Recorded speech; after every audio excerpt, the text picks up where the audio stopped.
안녕하세요. 갑자기 날이 좀 많이 쌀쌀해졌습니다. 뭐, 어, 제가 화면 공유부터 해서, 어, 지금 여기 보시면은, 이게, 25일 오후 6시 52분에, 아, 이, 국민일보에서 저희 사건과 관련해가지고, 기사가 나온 게 있어요. 근데 일단은 기사 내용의 주 목적은 기본적으로 그 불송치가 된 사건에 대해 가지고 검찰에서 재수사를 요청을 했다는 부분이 가장 중요하고, 그래서 저희가 지난 11월 21일에 경찰청에서 집회 시위를 하면서 이 부실 수사에 대한 부분을 알리는 그런 그 집회를 한번 진행을 했었어요. 그래서 그것과 맞물려 가지고 나온 기사니까 이 부분을 잘 이해를 하시고, 그래서 제가 좀 사실은 여기 두 기자분이 이 내용을 그 기사를 쓰셨는데 어, 제가 그 설명드렸던 내용에서 좀 차이는 좀 나고, 그다음에 제가 기사 내용을 좀 수정을 해준 부분이 그대로 적용이 안 되다 보니까 그 타단체에서 주장을 했던 내용하고도 같이 좀, 뭐 좀 어떻게 보면은 짬뽕이 되어 있다라고 뭐 표현을 할 수가 있어요. 뭐, 그런데 가장 중요한 것은 재수사를 왜 했느냐.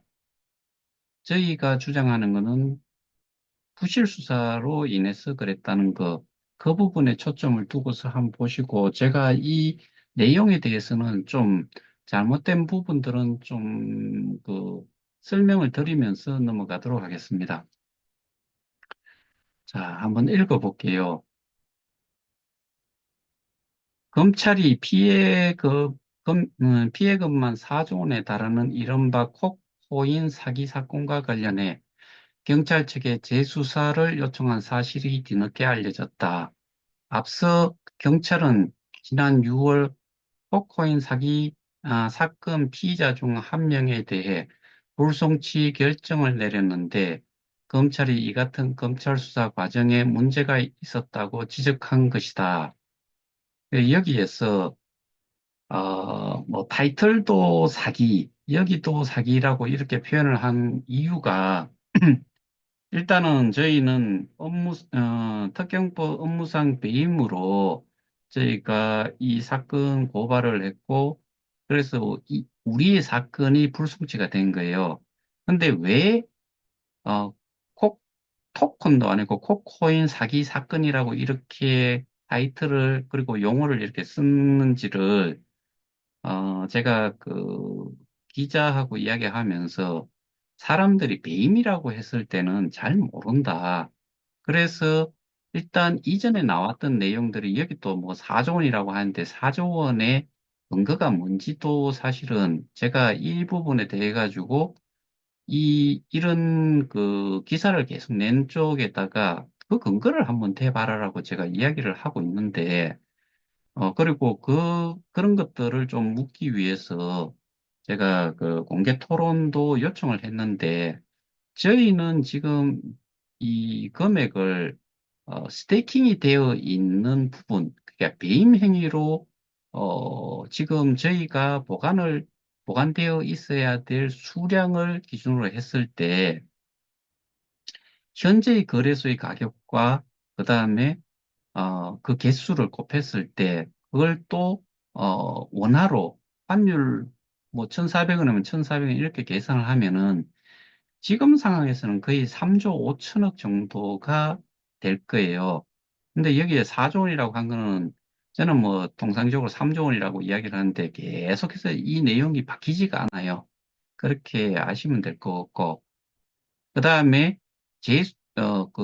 불송치가 된 거는 저희 것만 그래요. 불송치 결정을 내렸는데 검찰이 이 같은 경찰 수사 과정에 문제가 있었다고 지적한 것이다. 그러니까 재수사 요청이 들어간 거는 저희 사건에 대한 부분이에요. 그러면은 울산경찰청이 아니고 강남경찰서예요. 그다음에 국민일보 취재를 종합하면 서울중앙지검은 지난 7월 4일 서울 강남경찰서의 코코인 사건에 대한 재수사를 요청했다. 7월 3일이에요. 그다음에 강남서 관계자는 25일 사건 관련자를 순차적으로 조사하는 등 재수사 과정에 들어간 건 맞다면서도 자세한 내용은 수사 사항이라 밝히기 어렵다고 말했다. 이 부분 당연히 그런 거고 지금 사건 관련자를 순차적으로 조사하는 등이라고 했는데, 저는, 진술을 하고 왔고, 뭐, 저희가 알고 있는 그 사람, 그 다음에 거기에 입출금 입출금 통계 자료와 관련해가지고 또 거기 부사장, 뭐, 이런 사람들이 출석을 해서 조사를 다시 받았는지에 대한 부분은 저도 알 길이 없어요. 그 다음에 코코이는 2019년 9월 출범한 가상자산으로 콕재단은 블록체인 콘텐츠 플랫폼인 콕플레이에서 사용할 수 있는 재화라며 이를 홍보했다. 뭐 재화라는 내용, 뜻을 아시는 분들이 다는 아닐 거라고 생각하는데 우리가 통상적으로 쓰는 그 제조가 되어 있는 그런 것도 포함이 되고 플랫폼 콘텐츠 이런 서비스들도 재화라고 볼 수가 있어요.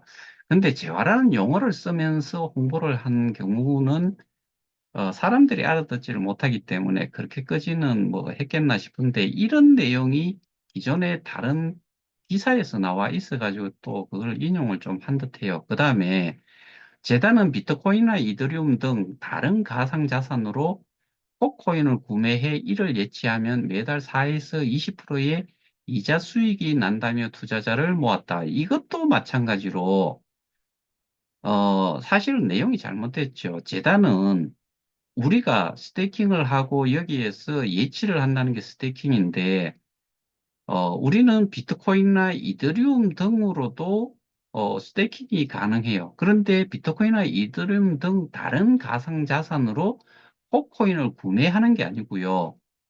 그, 이거를 팔아가지고 USDT를 가지면 KOK, 그러니까 토큰이죠. 토큰을 살 수 있어요. 그러니까 그거를 매수를 해서 예치를 하면은 여기에서 일단 틀린 말은 이더리움이나 비트코인 또는 다른 가상자산이라고 하는 게 트론이나 리플 이런 것들도 KOK를 살 수가 없어요. 오로지 뭘로 살 수 있느냐? USDT만으로 살 수가 있어요. 콕 토큰은 페어 상태가 KOK와 USDT가 하나의 쌍으로 그러니까 USDT만을 가지고서 KOK를 살 수 있고 KOK를 팔면은 USDT가 남고 이런 관계예요. 그래서 비트코인이나 이더리움 또는 다른 가상자산 가지고는 KOK를 구매할 수가 없어요. 그리고 요거는 요렇게 예치하면이라고 했으니까 스테이킹을 하면은 매달 4에서 20%의 이자 수익이 난다며 투자자를 모았다. 이 많이 봤어요. 다른 기사에서 똑같은 내용이에요. 근데 제가 알고 있기로는 20%는 없어요. 4에서 12% 지금 3.8% 정도 되죠. 12%, 9%, 7%, 5%, 4%, 3, 뭐, 3.8%. 그러니까 12%라는 이런 이자 같은 경우는 없고, 이거는 보상 수익이라고, 보상 리워드라고, 아니, 스테이킹 리워드라고, 보상이라는 표현을 쓰는 게 기본적으로 맞고, 그래서, 근데 실제로 어떻게 보면은 최고 이 보상 체계에서 가장 상위에 있는 사람은 이런 퍼센티지가 아니고요. 예를 들어서 10,000원 해놔놓고 또 계속 받았는 이익을 보상을 받은 것들을 차곡차곡 재스태킹 해가지고 엄청나게 불려놨으면은 그런 사람들은 스테이킹에 대한 보상뿐만 아니라 후원 수익, 그러니까 뭐 리퍼럴 리워드, 그 다음에 등급 수익 이런 걸 합치면은 뭐 한 달에 뭐 4에서 20% 이런 정도가 아니고요. 제가 보기에는 수천 프로 이상도 받았을 수 있어요. 그 다음에 22년 2월 코코인 가격은 이 부분도 다른 데서 봤던 내용이에요. 코코인 가격은 6.5달러까지 치솟았다. 근데 6.95달러까지 저는 본 걸로 저는 기억을 하고 있고, 그해 10월에는 0.16달러까지 가격이 급락했고, 여기에서 그 2022년 10월을 뭘 따질 필요가 있어요? 현재를 따지는 게 가장 좋겠지요. 그러면 0.0003달러 정도가 돼요. 그러면은 어느 정도의 그 가격 하락이 됐냐면은 우리가 플랫폼 가격을 기준으로 봤을 때는 약 한 2만 몇천 배가 떨어져 있는 상태예요. 근데 뭐 굳이 그해 10월에는 이런 내용이 다른 데도 이런 내용이 나와 있는데 그러니까 그런 거를 제보를 한 쪽에서는 현재의 시가를 따져주는 게 어떻게 보면 가장 뭐 더 가격 자체가 그 여기서 표현하는 죽은 코인이 됐다라고 하는 정도가 이것보다는 0.0003 정도가 더 강력하게 그 와닿을 수가 있죠. 그리고 국내 80만 뭐 피해 금액 4조 원으로 추정된다. 이 처음에는 뭐 180만 명이라고 뭐 맨날 떠들다가 90만 명이라고 제가 무료 리퍼럴 인원을 이야기를 하고 나서는 그 다음에는 이게 숫자가 이렇게 바뀌어 갖고 있는 상태예요. 근데 저희는 80만 원 넘고 90만 정도도 지금 안 된다라고 보고 있는 거고, 그거는 입출금 통계 자료에 2022년 11월 28일 기준으로 했을 때, 해지자가 약 15만 명 정도, 그 이후에도 더 생겼을 거고, 그 다음에 자산 이전을 한 사람까지 다 합치면은 뭐 20 몇만 명이라고 했을 때, 20 몇만 명이라고 하면은 송가병 씨가 이야기를 하기를 107만 명 정도를 이야기를 했으니까 거기에서 빼면은 사실은 80만 명이 좀 넘지요.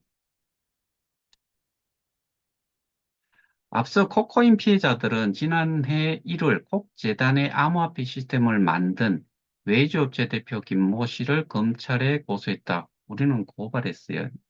뭐 고소 고발을 뭐 일단 그렇게 여러분들이 이해를 좀 쉽게 하도록 이 내용은 기본적으로 어떤 범죄가 일어났는지 어쨌든 피해자를 만들었다는 부분을 좀 에둘러서 뭐 좀 쉽게 설명을 하기 위해서 이해를 돕기 위해서 이렇게 쓰셨다는 이야기는 들었는데 기자 측에서 그런데 뭐 사실은 좀 정확한 게 맞긴 맞죠.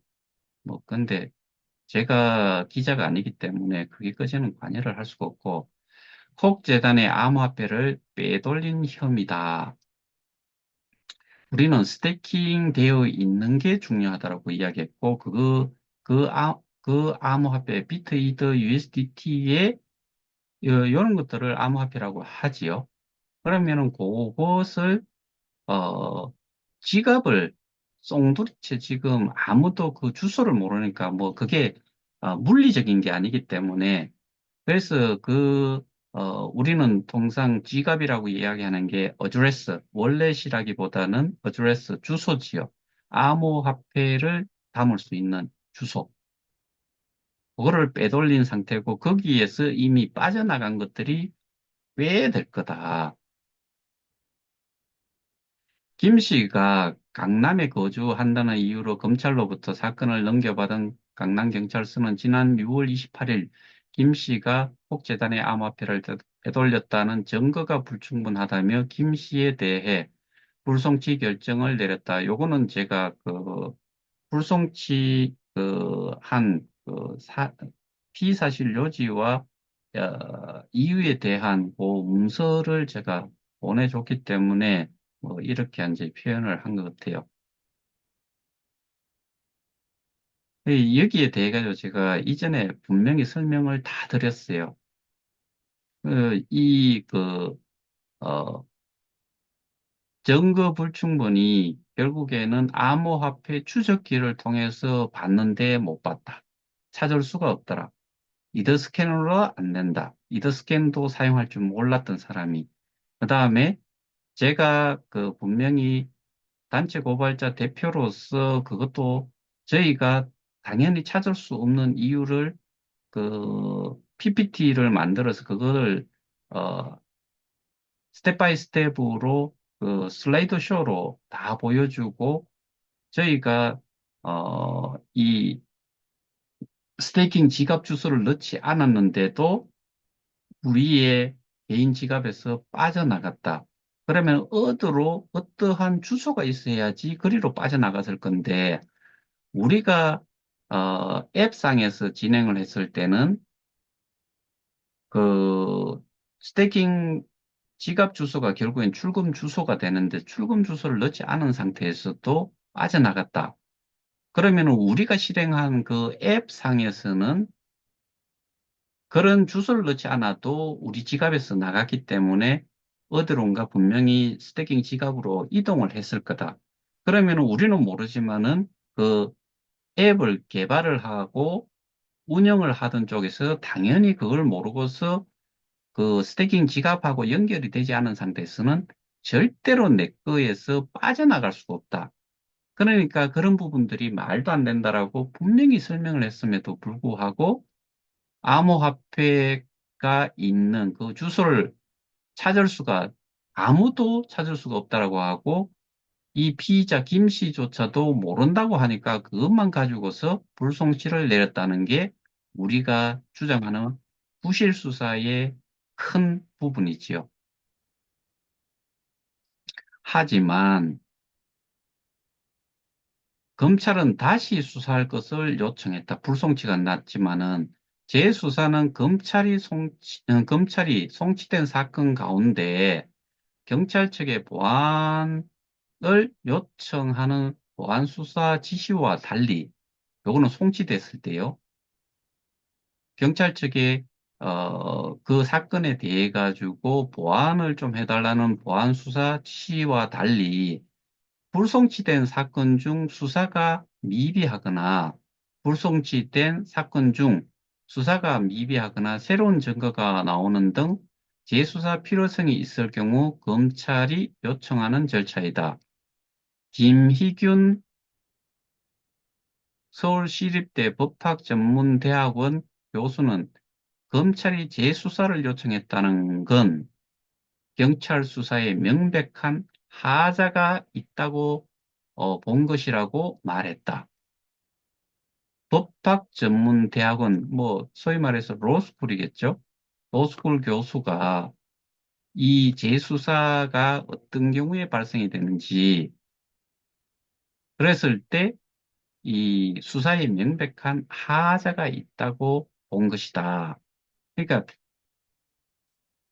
수사가 정상적으로 뭐 증거 자료라든가 이런 부분에서도 그거를 제대로 인식을 못하고 뭐 불송치를 했기 때문에 검찰이 요청할 수 있는 것은 수사기관에다가 재수사를 요청할 수밖에 없다.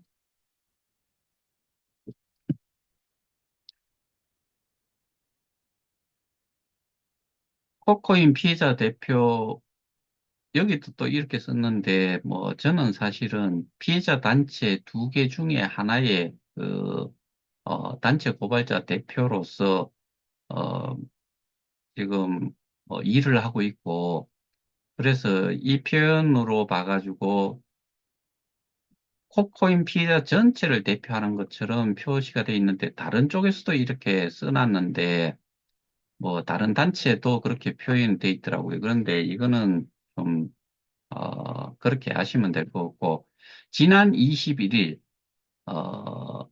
11월 21일이죠. 경찰청 앞에서 시위하면서 경찰 수사가 부실했다고 주장했다. 코코인 사기는 지난달 7일 국회 문화체육관광부 국정감사에서도 거론됐다.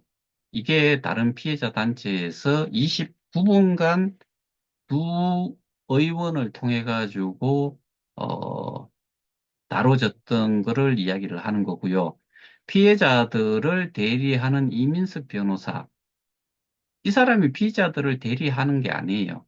이 사람은 다른 피해자 단체의 고문 변호사라고 하는데, 고문 변호사가 대리를 하는 건 아니고, 고문이라는 건 일종의 그 컨설팅, 뭐, 조언을 해주는 어드바이저 역할 정도, 뭐 그런 게 아닐까 싶은데, 그리고, 이게 금융 피해자 연대라고 하는 데에, 그, 일반 법정 화폐 뭐 이런 거와 관련된 금융 범죄 피해자들 단체가 여러 개가 있고 그중에 한 개가 가상자산 관련된 게 KOK가 여기 합류를 해가지고 연대하는 거에 그 고문 변호사로 저는 알고 있는데 이 변호사가 얼만큼 KOK 시스템에 대해 가지고 명확하게 알고 있는지 저는 이런 분도 어떻게 보면은 공개 토론에 참여를 해도 저는 무방하다라고 생각을 해요. 다 까비 까디비어 나 봐야지만이 누가 얼만큼 이 내용을 명확하게 알고 있는지를 확인을 할 수 있으니까 국감에 출석해 피해자가 수십만에 이르는 만큼 정부가 특별수사본부를 꾸리고 서울중앙지검이나 경찰청 국가수사본부가 직접 수사해야 한다고 말했다. 그런데 제가 이 부분과 관련해 가지고 시위가 끝나고 거기에 경찰청 정보관과 그다음에 시위하는 현장을 총괄하는 어떻게 보면 지휘하는 그 경찰관하고 세 명이서 이야기를 나눴는데 그때 제가 조언을 받은 게 경찰청 국민신문고에다가 그 내용을 좀 민원을 넣어라. 근데 어젠가 제가 확인을 해보니까 그 민원 내용이 어디로 가 있나 하면은 강남경찰서 민원실로 가 있어요. 이 또한 경찰청의 정보관이나 거기에 시위를 어, 시위 현장을 지휘하는 그 경찰관 이야기로는 국가수사본부나 광역수사대 사이버 뭐 수사팀 이런 쪽에서 이 내용을 보고서 거기에 대한 부분을 강남경찰서 이쪽에 확인을 하고 그 사안에 따라 가지고 사건 자체를 다른 쪽에서 수사를 하든지 뭐 이렇게 할 수 있다라고 들었는데 제 기억으로는 그래요. 그런데 그게 강남경찰서 민원실로 그 민원이 넘어가 있어요. 이 또한 제가 보기에는 경찰청에서 내용을 얼만큼 보고서 그 내용을 그렇게 했느냐. 정말 기가 찰 노릇이에요. 제가 조금 이따 뭐 하나를 좀, 그, 더 말씀을 드릴게요. 이와 관련해 경찰 관계자는 코코인 사건의 사기 혐의와 관련한 주요 수사는 사기와 관련된 거는 울산경찰청에서 담당하고 있다며 울산청 수사는 상당 부분 지적된 것으로 안다. 이거는 제가 지금까지 들은 이야기하고 거의 동일해요. 뭐냐면은 울산경찰청에서는 기소 의견으로 혐의 있음으로 해서 송치를 했고 보안 수사를 거꾸로 그 울산지방검찰청으로부터 받아서 보안 수사를 뭐 두어 차례 했는데 또 그 보안 수사를 해달라고 내려왔는 정도로 그렇게 저는 듣고 있는데 정말 그 그런 걸 생각하면은 저희가 좀 답답하지요. 근데 그거는 뭐 그렇다 치고 제가 여기에서 요 이 부분과 관련해 가지고 어, 아까 말씀을 조금 추가로 드리겠다라고 했는 게, 여기에서 지금 주장한 그 국감에서 이야기했던 이런 부분들이 사실은 그 울산경찰청에서 이 사기 사건에 대해 가지고 뭐 이쪽에서 해도 좋고, 그런데 저희 사건 같은 경우에는 더더군다나 어떤 내용을 들었냐면은 저희가 이 기사가 나가고 나서 어제 그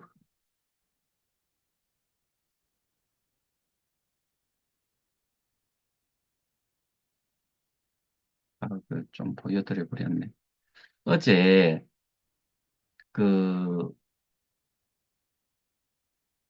서울시경에서 서울특별시 경찰청에서 연락이 왔대요. 국민일보로. 이유가 그러니까 그런 부실 수사에 대한 부분을 기사가 나갔으니까 당연히 그 울, 어, 그 서울시경에 호인 담당 그 수사팀이 있는가 봐요. 거기에서 연락이 와가지고 이 해명을 하기 시작을 하는데, 근데 그러니까 결국에는 좀 난리가 났다는 이야기고, 그 기사 내용과 관련해 가지고 해명을 하려고 그렇게 뭐 전화도 계속 해가지고 해명을 하고 뭐 그렇게 했대요. 근데 더 좀 제가 깜짝 놀랐는 게 이런 게 있어요.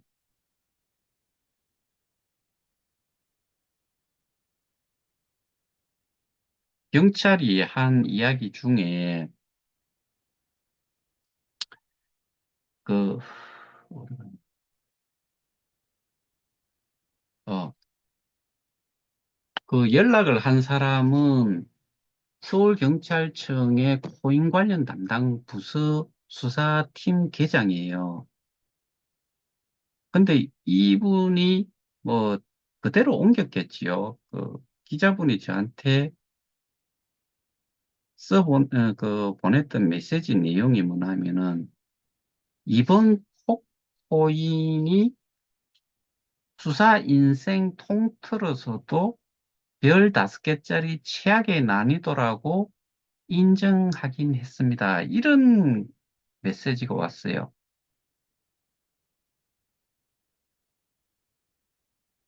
이 수사팀 계장 정도 되면은 뭐 제가 직급을 그러니까 이제 이 계급을 따졌을 때 경감보다는 경정 뭐 그 정도 되지 않을까 그렇게 생각이 되는데, 그러면 이 사람의 그 수사 경력을 따졌을 때, 그리고 코인 관련 담당 부서의 회장이라고 했을 때, 이 경찰관의 수사 인생을 통틀어서 별 5개짜리 최악의 난이도라고 할 정도로 어려운 수사잖아요. 사건 자체가. 그런데 제가 어, 담당 수사관이 어떤 그러니까 이 수사를 할 만한 사람이냐, 또는 뭐 블록체인이라든가 가상자산에 대한 개념, 그다음에 우리 KOK 플레이에, 그다음에 KOK의 그 보상 시스템이라든가 플랫폼에 대한 시스템을 이해를 하고 있냐, 그다음에 스테이킹이라든가 이런 것들이 어떻게 스테이킹이 되고 보상을 어떻게 받고 뭐 이런 것들을 제대로 이해를 했느냐라고 했을 때 그게 안 됐다라고 제가 말씀을 좀 드린 거고, 그러니까 그런 게 기반이 안 된 상태에서 수사를 한다는 것 자체가 어렵다. 그게 제가 부실 수사로 이야기한 거 하나고요. 그다음에 경찰청 앞에서 시위를 하면서 아까 말씀드린 그 두 경찰관이 이 정도의 사건 규모라고 했을 때는 일선 경찰서 단위에서, 서단위 경찰서에서 수사를 하기에는 좀 어렵다. 게다가 한 명이서 한다는 이야기를 듣고서 더더군다나 어렵지 않겠느냐. 그다음에 제가 설명드린 내용을 듣고서 그 경찰들은 제가 뭐 그 집회에서도 설명을 했지만 그 내용도 듣고 제가 따로 설명도 했는 내용을 들으면서 딱 튀어나온 이야기가 범죄가 배임이라는 이야기를 제가 먼저 하지 않았어요. 거기서 먼저 이야기한 거예요. 사기, 뭐, 유사수신, 폰지, 뭐, 이런 게 아니에요. 왜 그렇게 되나 하면은, 우리가 스태킹 되는 거를 지금 찾을 수 있냐, 못 찾느냐. 그리고 스태킹은 어떻게 했느냐. 해지를 하면 어떻게 받아 나오느냐. 뭐, 이런 것들을 다 설명을 했고, 보상은 또 어디에서 주어지는지, 이런 것들을 설명을 했기 때문에, 사기 유사수신 폰지를 이야기를 안 한 거예요. 바로 튀어나온 게 배임이라는 제목을 이야기를 해요. 그 다음에 앞서 말씀드렸다시피 서단위 경찰서에서 수사를 할 만한 사안이 아닌 것 같다. 그러니까 그거를 국민신문고에 올려서 국가수사본부든 그 다음에 뭐 광역수사대 사이버수사팀이든 여기에서 그 내용을 보고서 조치를 취할 거다. 100%. 뭐 그래서 올렸던 거예요. 그 다음에 이 기사가 나가고 나서 담당 수사, 그러니까 이제 서울경찰청이라는 데가, 어, 강남서, 그 다음에 뭐 관악서, 뭐 마포경찰서, 이런 모든 것들을 관장하는 상위 기관이잖아요. 여기에 담당 수사관이 방금 제가 좀, 말씀드렸다시피 자기 수사 인생 통틀어서도 이렇게 어려운 그런 고인, 그, 없었다는 거잖아요. 그러면 그 일선 경찰서의 한 명이 그거를 처리를 할 수 있느냐? 제가 분명히 말씀드렸잖아요. 일을 잔뜩 주고 처리하라고 하면 처리하는 거잖아요. 그러면은 이게 민원 처리하는 거하고는 분명히 달라요. 여러분들 동사무소 가가지고 뭔가 민원을 넣었을 때 그거를 집행하는 쪽에서 사람 구속하거나 수갑 채우거나 뭐 그다음에 철창에 이렇게 뭐 잠시간이라도 구금을 하고 할 수 있는 권한이 있어요. 그다음에 법적으로 뭔가를 부인을 하거나 또는 출석을 시켜가지고 조사를 하는 이런 것들이 일반 공무원들, 뭐 시청 또는 이 다른 그 수사기관과 좀 다른 쪽의 공무원들이 그런 권한이 있어요. 강제 집행이라는 부분이 다른 데도 있기는 하겠지만 그건 이제 뭐 물리적으로 그 뭐 사람을 구금을 하거나 뭐 이런 걸 할 수는 없잖아요. 그거를 할 수 있는 데가 검찰이에요. 근데 이거를 민원 처리하듯이 수사를 제대로 하지 않고 민원 처리할 때 욕 한 번 얻어먹고 끝나는 게 동사무소든 시청이든 그런 데에 민원 처리가 확실히 안 됐을 때 그 정도로 끝나잖아요. 근데 경찰은 특히나 우리와 같이 이렇게 뭐 조 단위의 피해, 그러니까 이제 배임죄라고 하는 게 횡령이라는 거를 쓰면은 여러분들이 정말 이해를 잘 하시는데 배임죄의 특별법이라고 할 수 있는 게 이 횡령죄잖아요. 돈을 갈취를 해간 거예요. 요거는 재물에 관련된 것만 해요. 그러면 재산상으로 문제가 되는 것에 재물을 빼고 나면 나머지들은 전부 다 뭐 이거를 뭐 이덕죄라고 이야기도 하던데 거기에 해당이 되는 게 우리 같은 경우에는 사실은 그 가상자산은 재산에 해당이 되고 뭐 이렇다 보니까 배임으로 그, 그 업무를 맡으면서 보관되어 있는 보관자로서의 역할을 하면서 그거를 탈취를 해간 거기 때문에 저희는 배임으로 간 것뿐이에요. 그리고 업무를 지금 여러분들 모두가 알다시피 KOK 재단, KOK와 관련된 모든 것들이 재단 이사장이 가지고 있느냐? 아니에요. 모든 것들은 지금 김 씨라는 그 사람이 모든 것들을 해왔던 거예요. 계약서도 법인도 여러 개를 세워놨는데 미디움 리미티드?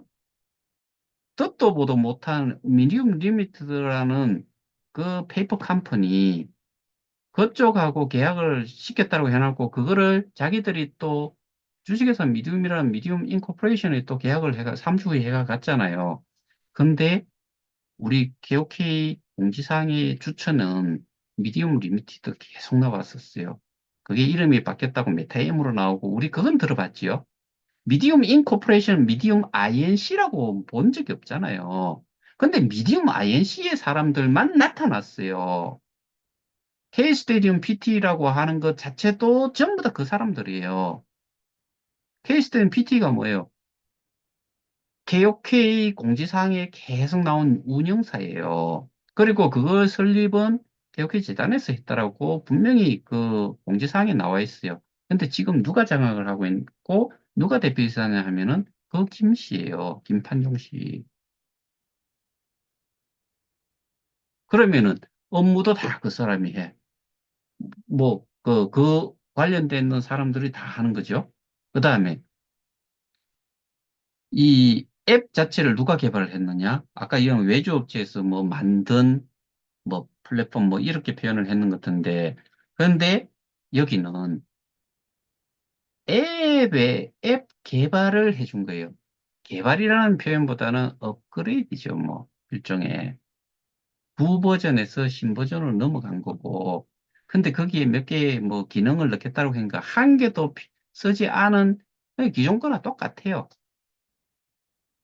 그리고 시스템 오류도 많고, 맨날 시스템 점검하고, 뭐, 장애 발생했다 그러고, 그리고 기존에 있던 쇼핑몰까지도 지금 1년 몇 개월째 아예 그게 가동도 안 되고, 지금은 다 사라졌어요. 그런데다가 2022년 5월인가 뭐 그때쯤 마지막으로 여기 2022년도에 게이트아이오, 인도닥스, 그다음에 뭐그 바이비트 이런 것들이 상장이 계속됐잖아요. KOK가. 근데 후코인 날라갔지요. 그놈들이 가지고 있으면 또 하나 날라간 게 지금 바이비트가 날라가요. 28일부터 해가지고. 그러면 2022년 5월 기준으로 봤을 때 탑티어라고 할 수 있는 그게 탑 10에 들어가는 게 후코인, 데이터이오, 바이비트예요. 지금 바이비트가 랭킹 2위인가 그럴 거예요. 유거지 날라가요. KOK가 계속 성장을 하고 해 오다가 그리고 상장까지 계속 시켰잖아요. 근데 이것들이 지금 계속 날라가요. 이런 모든 것들이 KOK를 없애야지만이 좋은 쪽이 있다는 거지요. 그 대신으로 뭘 만든 거예요? K스테디움이라는 메인넷이지요. 근데 메인넷으로 자산을 다 이전해 갔으면 좋은데 안 넘어가잖아요. 그러니까 결국에 이 모든 것들을 봤을 때 이게 우연의 일치가 아니고 우리는 플랫폼 가격이라는 거에 대해서 아주 많이 들었고 그걸로 인해서 원금 보장에 가까운 그런 거를 유지를 할 수 있다라고 믿고서 지금까지 왔잖아요. 그런데 플랫폼 가격 조정하겠다라고 뭐 데이터를 기반으로 해서 뭐 해보겠다라고 쌩 지랄을 떨어놔놓고 결국에는 아무것도 한 게 없어요. 죽어가고 있고 지금 2022년 2024년 2월 14일인가 15일 이후로는 공지도 하나 안 나와요. 그리고 어떤 분이 한 4개월 전에 이 바이비트로 내보낸다라고 했는 거기도 아직도 뭐 그 이게 나가지가 않고 이게 출금이 안 되고 계속 지금 실행 중에 있다라고 했는데 제가 그 전에 보여드렸던 거기는 2023년 9월 23일에 바이비트로 내보냈는데 아직도 안 되고 결국에는 내보내지도 못한 상태에서 그거는 지금 붕 떠버린 거예요. 그다음에 어떤 분이 바이비트에 있는 거를 KOK 지갑으로 옮기려고 하니까 ASB가 몇 개가 나왔느냐? 4천 개가 나왔대요. 4천 KOK가 나왔대요. 옛날에 우리 넣을 적에 1%인가를 뭐 그게 우리가 가지고 있던 거에서 얼마 안 가스비를 수량이 정말 뭐 아주 적지요. 뭐 그 금액에 따라서 개수에 따라서 다르겠지만은 근데 4천 개를 가스비로 내야 된다. 이유는 당연히 딱 이거예요. 곱하기 0.0003을 하면은 4천 개면은 어 1, 12, 1.2달러가 되나요? 그게 4,000달러예요. 4,000개라 해야지 1.2달러가 되는 거예요. 수, 수수료가 1.2달러이기 때문에 가스비가 그거기 때문에 4,000개라는 게 나올 거예요. 버리시라 이거예요.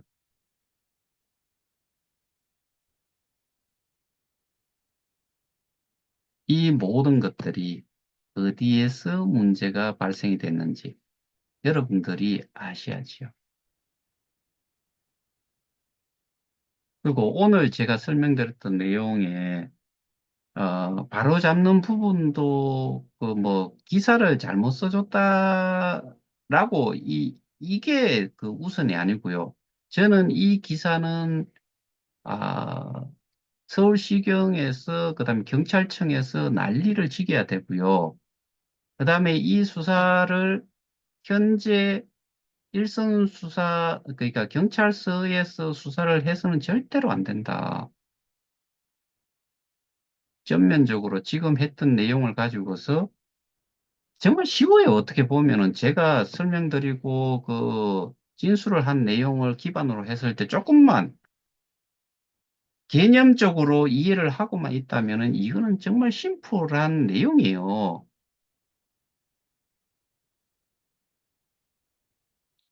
그렇게 한다고 했을 때 지금 시간 걸려가지고 했던 거에 비하면은 저는 정말 그 며칠에 걸쳐가지고 계속 설명을 하라고 진술을 해도 좋다라고 하면은 한 뭐, 한 3, 4일, 2, 3일 정도만 하면은 뭐 거기까지 가기 전에도 이해를 하고 이 사건에 대한 모든 것들이 정리가 되고 송치를 할 수 있는 기소 의견에 송치를 할 수 있는 것이 된다고 봐요.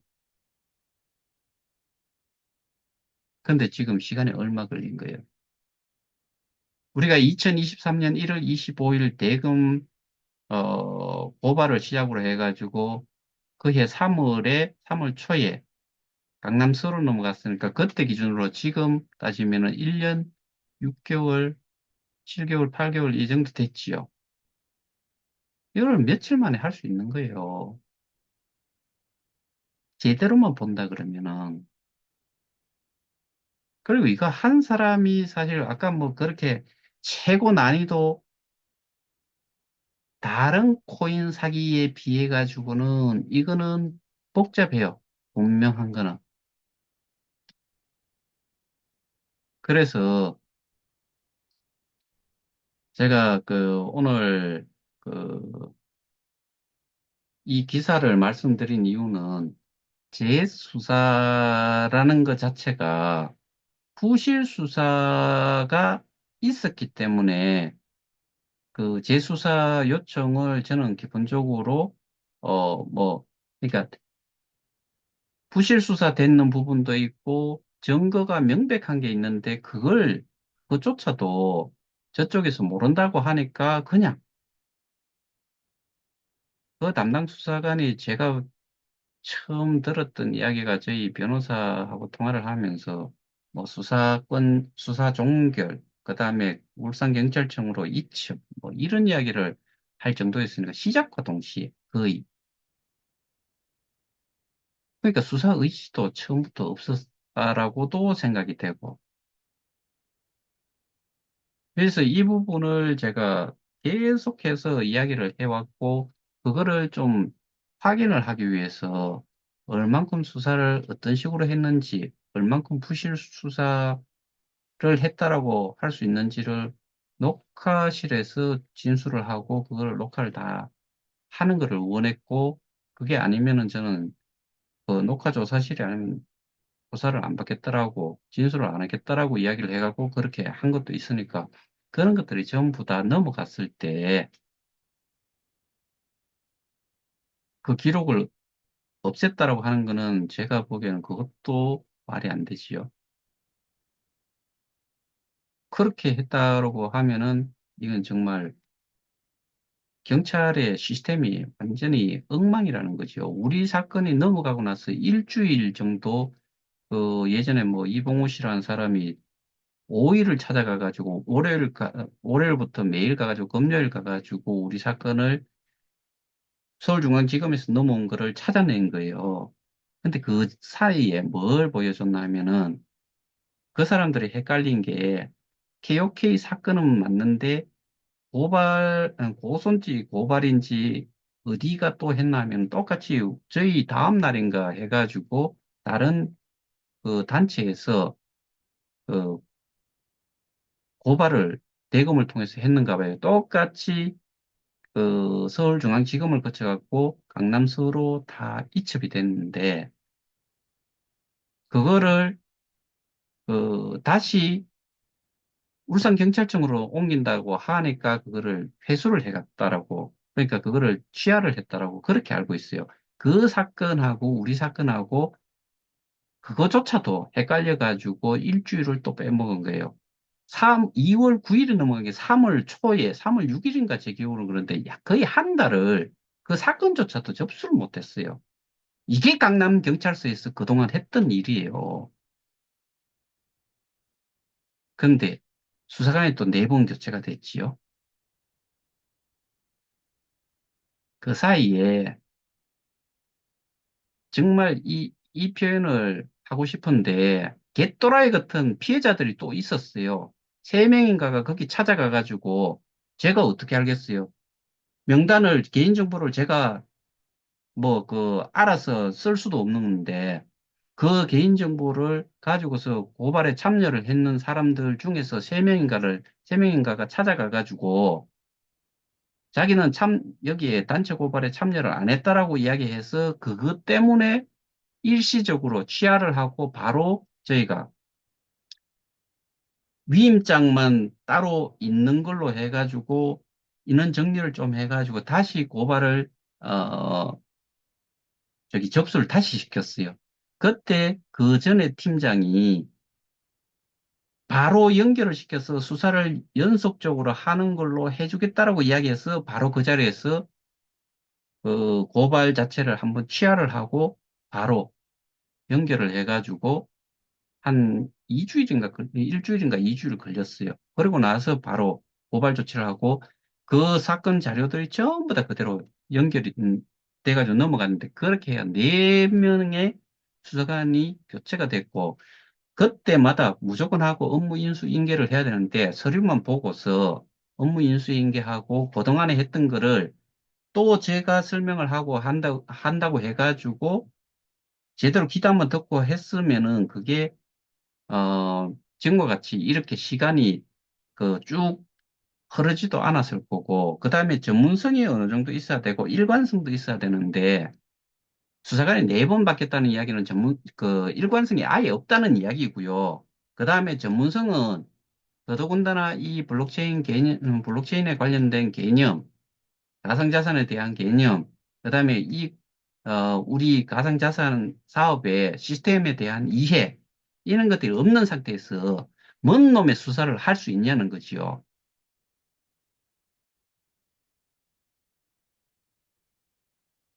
거기에다가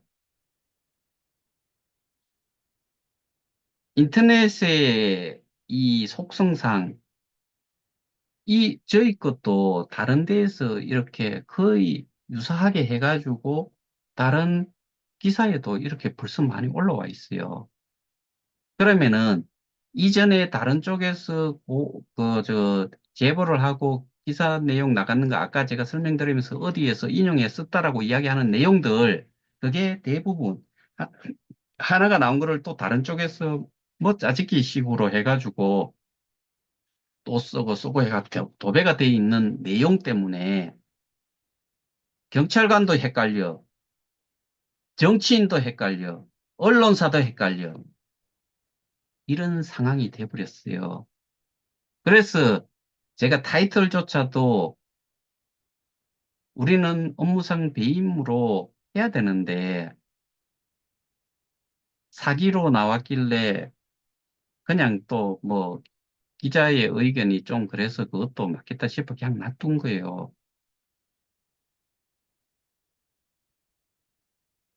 이 정말 피해자들이 피해자를 힘들게 하는 경우를 한번 생각을 해봐야 돼요.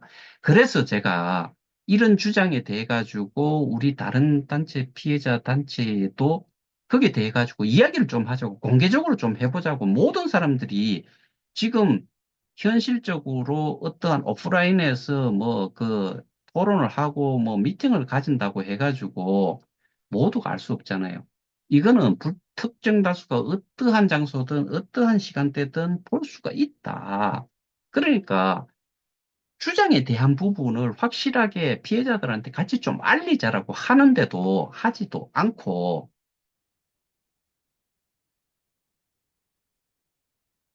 이 제가 표현을 하는 거는 제가 제 개인적으로 생각을 했을 때는 답변을 못할 거다. 주장을 반박조차도 못할 거다. 그러니까 여기에 공개 토론을 나서면은 자기들 알고 있는 내용이 얼만큼 부실한지도 다 뽀롱이 날 거기 때문에 안 한다라고 저는 생각을 해요. 그리고 뭐 김판종 씨, 송가병 씨 그쪽도 마찬가지로 제가 공개 제의를 했고 그다음에 그 링크를 제가 다 보내줬어요. 휴대폰에 있으면 다 봤어요. 송가병 씨 분명히 읽었어요. 카톡 보내는 거에서 봤으니까 왜 못하겠어요? 빨리 해야지요. 시간 잡자라고 바로 연락을 해야지요. 우리 모두가 정말 좀 머리가 있으면은 생각들을 좀 해보자고요.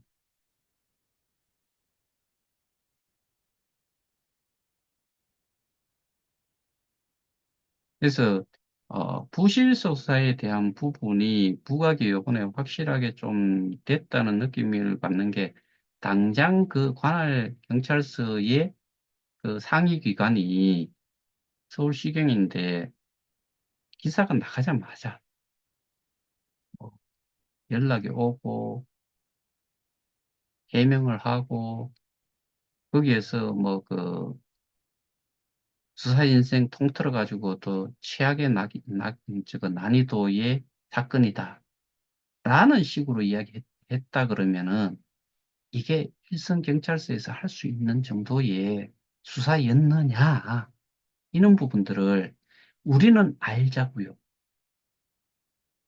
그리고 이런 것들을 어쨌든 더 많이 알리고 많은 피해자들이 이런 부분에 대해 가지고 다시 필요하다면은 시위를 할 수도 있는 거죠. 집회를 할 수도 있는 거지요. 요번에는 거기가 아니고 뭐 국회 쪽에 뭐 여야 야 그 야대 그러면 뭐 더불어민주당이고 여소 뭐 여기는 그 국힘당이겠죠. 거기 가서 당 차원에서라도 한번 이 내용을 사실 우리 피해자들의 수가 캐스팅 보트를 할 수 있을 정도의 퍼센테이지가 돼요. 요 인원만 말고 관련돼 있는 가족들, 자식들 뭐 이렇게 따지면은 또 아는 사람들 해가지고 우리를 도와준 사람들이 저 당의 저 사람들이다. 그러면은 우리는 그 사람들 밀어줘야지요. 이거는 정치적인 문제가 아니고요. 우리가 뭐 정치를 알면 얼마나 알아요. 당장 우리와 관련이 되는 게 해결을 해주려고 노력을 한 쪽이 어디냐. 그리고 그 혜택을 봤으면 기브앤테이크라고 준 게 있으면 받아야 되고 받은 게 있으면 줘야죠. 여러분들이 뭐 저처럼 이 영남 지역에 산다고 해가지고 여당표 주고 그 저기 호남 지역에 있다고 해가지고 야당표 주고 그거 하지 말자고요.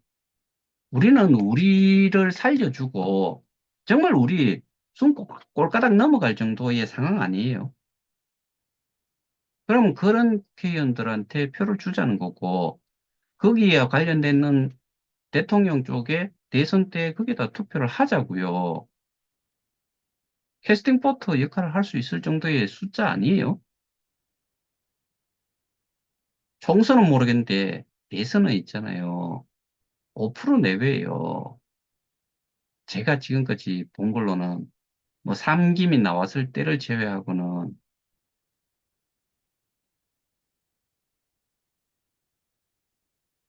그래서 당 차원에서도 그쪽에 전문가 없으면은 전문가라도 좀 뭐 외부 기관 전문 기관을 통해서라도 이 사건, 이 내용을 좀 들어보고 이게 수사가 좀 잘못됐으면 행안위에서 쳐주고 검찰로 넘어갔을 때는 법사위 쪽에서 이 사건에 대해서 관심을 좀 가져달라. 수사 관여는 못하지만은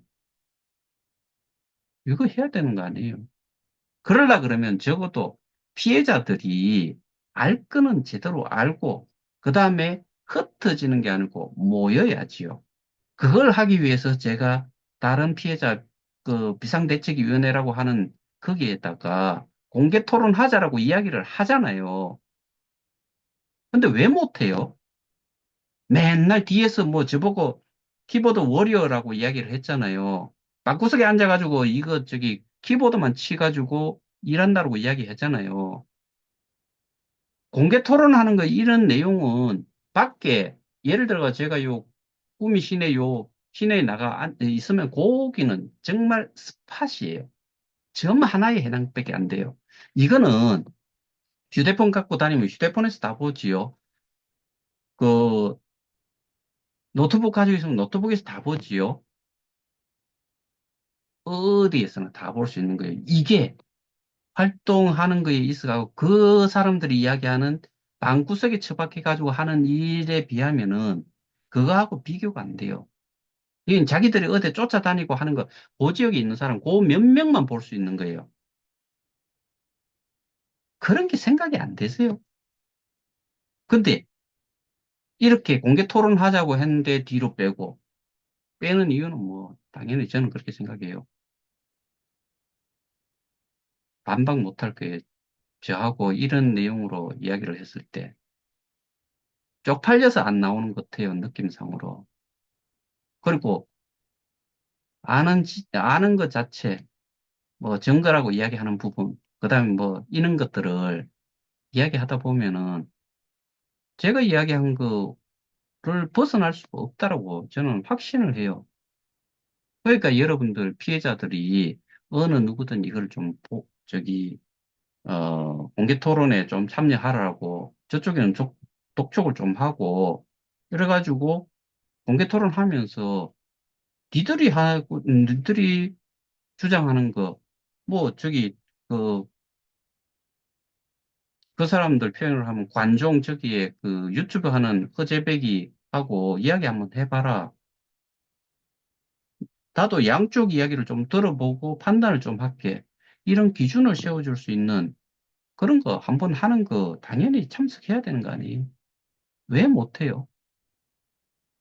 그렇게 뭐 국회 가가지고도 이야기하고 방송 출연도 하고 뭐 시위도 하고 뭐 많이 했잖아요.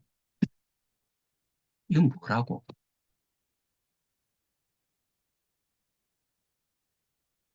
그러니까 핫한 내용, 뭐, 그 다음에 가장 쉽게 이해할 수 있는 내용 정도만 가지고서 그냥 그것만 주장을 해가지고 사람들 뭐 대부분 그렇게 생각할걸요. 국회의원을 누구 만나고 하면은 그 사람이 해결해 줄 수 있을 거다라는 여기에 멤버들을 보면은 다 연세가 있고 그런 시대에 살았던 사람들이면은 그런 게 가능할 거다라고 생각하는 사람들은 그게 확 몰려요.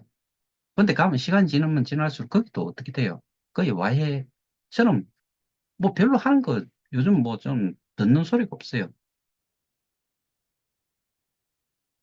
마찬가지로 K 스테디움이나 뭐 거기에 SO라고 하는 사람들이 요즘 뭐 그 움직임이 있어요. 다 숨어버렸어. 그것도 지금 공개 토론하자는데도 하지 않잖아요. 그럼 여기도 그래. 수사를 하는 수사기관, 수사기관에서도 수사를 부실 수사를 해가지고 불송치를 때려. 언론은 언론대로 나오는 내용 보면은 틀린 내용을 가지고서 뭐 계속해서 일반 사람은 그냥 알아들을 정도의 내용이니까 뭐 그 정도로 해가고 내보내는지 모르겠지만은 일단은 정말 이거 문제 아니에요. 제대로 들어주는 사람이 없는데 여러분들 입장 바꿔 생각해 보세요. 여러분들은 이제 설명을 제대로 안 해줬는데 이해할 수 있어요. 내가 듣지 않았는데 이해할 수 있어요. 그럼 제가 설명을 누구한테 했는데 들어주는 사람이 시간을 줄여가지고 제대로 듣지 않는다고 하면은 다른 업무 많다라고 다른 민원 많다라고 듣지 않으면은 제 목소리를 들을 수가 있어요. 그리고 그 내용을 이해할 수 있어요. 카톡 몇 장 적어 놓는다고 그거 이해할 수 있어요. 시위 가가지고 몇 개 뭐 이야기하는 거 그거 가지고 이 모든 걸 이해할 수 있어요.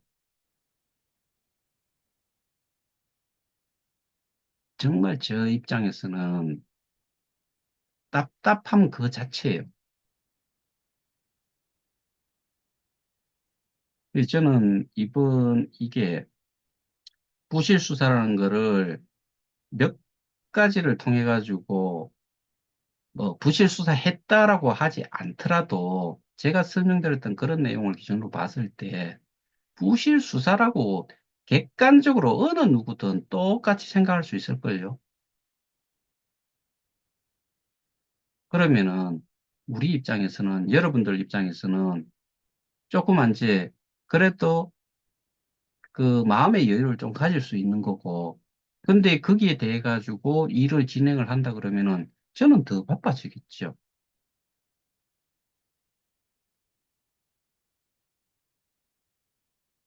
그래서 저희 상황이 뭐 요번에